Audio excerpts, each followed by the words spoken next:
Yung palamunin ka na, nagdagdag ka pa ng palamunin sa mundo. Nakakatawa man yung comment ni kuya, pero tama eh.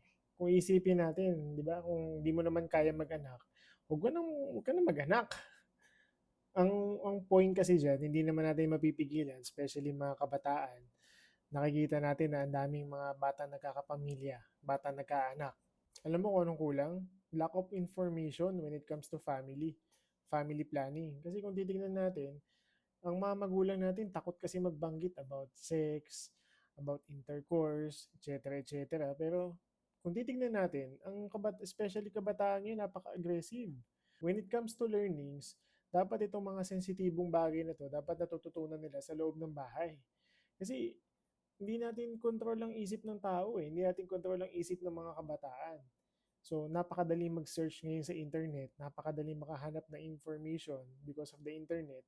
Nakikita nila lahat yun eh.